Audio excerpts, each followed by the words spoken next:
हरीलाल से मिलने के बाद इंस्पेक्टर विजय और साथी सीधे सीतापुर गांव के लिए रवाना होते हैं। ये हरीलाल के साथ आखिर ऐसा किया किसने होगा? और कौन करेगा साहब? वो ज्योति के भूत ने ही हर जगह कोहराम मचाया हुआ है। मैं नहीं मानता। शायद हरीलाल को वहम हुआ हो, जैसे आपको वो सपना आया था। साठे, ड्राइविंग पे ध्यान दो। पिछली बार की तरह फिर कहीं हम रास्ता ना भटक जाएं। गांव वालों से पूछते हुए जल्द ही वो श्री राम जी के मंदिर के पास पहुंच जाते हैं। मंदिर का एक आदमी उन्हें सूर्य प्रकाश जी के घर ले जाता है। प्रणाम बाबा, मैं पुलिस इंस्पेक्टर विजय हूँ और यह है कांस्टेबल साठे। हम दोनों समस्तीपुर गांव से एक केस के सिलसिले में आपसे कुछ पता करने आए हैं। पर मेरे बारे में आपको किसने बताया? मैं तो किसी पुलिस केस के बारे में जानता तक नहीं। वो मैं आपको बता दूंगा। मुझे किशन चंद के बारे में पूछताछ करनी है, जो वर्धा गांव के जमींदार हैं। किशन चंद का नाम सुनते ही वो चौंक पड़ते हैं। किशन चंद? क्या पता करना है आपको उसके बारे में? कुछ साल पहले वो अपना सब कुछ बेचकर चला गया, तब से उससे कोई बात नहीं हुई। एक नंबर का स्वार्थी और पापी इंसान था वो। हम उसी के बारे में पता करने आए हैं। थोड़ा विस्तार में बताइए पुजारी जी। किशन चंद यहाँ के सबसे बड़े जमींदार भवानी शंकर जी का इकलौता बेटा था। पिता एकदम साधु प्रवृत्ति के और वो उनकी संतान होते हुए भी असुर प्रवृत्ति का था। एकदम बेईमान और अय्याश किस्म का इंसान। भवानी शंकर ने उसे शहर पढ़ने भेजा, जिससे कि वो उनका कारोबार ठीक से संभाल सके और गांव वालों की मदद कर सके। लेकिन पढ़ाई लिखाई से उसका दूर दूर तक कोई संबंध नहीं था। उल्टा शहर से आकर तो उसके तेवर ही बदल गए। पता नहीं अपने आप को क्या समझता था।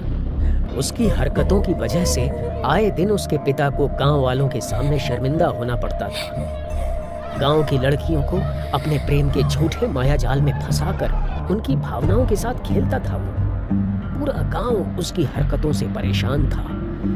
लेकिन भवानी शंकर जी की दयालु प्रवृत्ति के चलते कोई उसे कुछ खास कह नहीं पाता था। बढ़ती उम्र के साथ भवानी शंकर को किशन चंद की चिंता सताने लगी थी। बेटा किशन, तू सारे बुरे काम और आदतें छोड़कर मेरे साथ काम में हाथ बटा। आखिर एक दिन ये सब तुझे ही तो संभालना है। पिताजी, मेरी जिंदगी में आप दखल मत दीजिए। वक्त आने पे मैं सारी जिम्मेदारी उठा लूंगा, लेकिन अभी मुझे बख्श दीजिए। भवानी शंकर अक्सर यहाँ मंदिर आया करते थे। वहीं उन्होंने एक दिन ज्योति को देखा। क्या? पुजारी जी, आपने कहा ज्योति नाम की लड़की? हाँ बेटा, ज्योति अनाथ थी। यही मंदिर ट्रस्ट के कन्या अनाथालय में मेरी देखरेख में पली बढ़ी थी। इस मंदिर की देखभाल भी किया करती थी। स्वभाव से बहुत हंसमुख और प्यारी ज्योति सबका ख्याल भी रखती थी। उसके लिए तो हम उसका परिवार थे।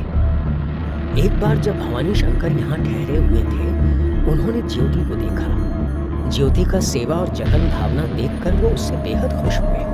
वो उसे अपनी बहू के रूप में देखने लगे। उन्हें लगने लगा यदि ज्योति की शादी किशन चंद से हो जाए तो वो सही रास्ते पर आ जाएगा। यही लड़की उनके बिगड़ैल बेटे को सुधार सकती है।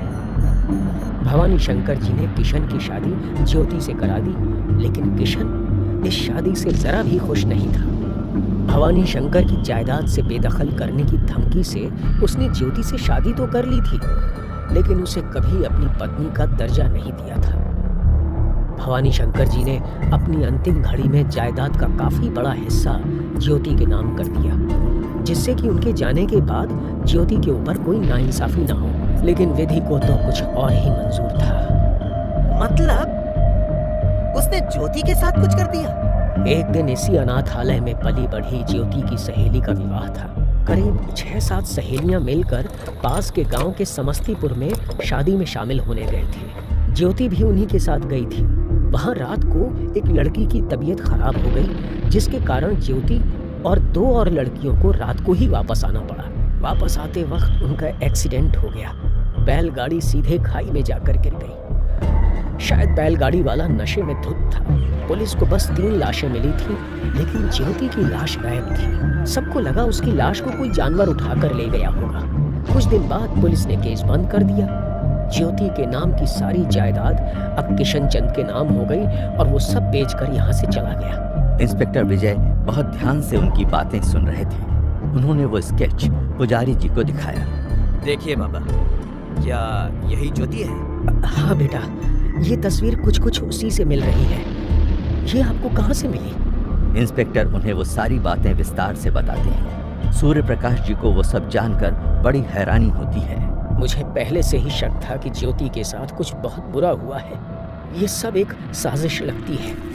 रुकिए, मैं आपको उसकी तस्वीर दिखाता हूँ। तस्वीर देख लेने के बाद इंस्पेक्टर विजय को यकीन हो जाता है कि ये वही औरत थी जो उन्हें कल रात मंदिर के अबूझ सपने में मिली थी। मुझे आपके बारे में इसी औरत ने बताया था बाबा जी। फिर विजय ने कल की घटना भी पुजारी जी को बताई। सब कुछ सुनने के बाद वो हतप्रभ हो जाते हैं। आप जिस मंदिर की बात कर रहे हैं वो गांव के काफी बाहर स्थित है। ज्योति ही उस मंदिर की देखरेख किया करती थी। वो मंदिर उसे बहुत अच्छा लगता था। उसके प्राण बसे थे जैसे उस मंदिर में। आप चाहें तो मैं आपको वहां ले चल सकता हूँ। पुजारी सूर्य प्रकाश सबको लेकर उस मंदिर में आते हैं। वो सपना था या कोई हकीकत, कोई नहीं बता सकता था, पर फिर भी उस औरत की कही हर बात सच निकली थी। क्या इंस्पेक्टर विजय ने जिसे देखा था वो सच में ज्योति की आत्मा थी?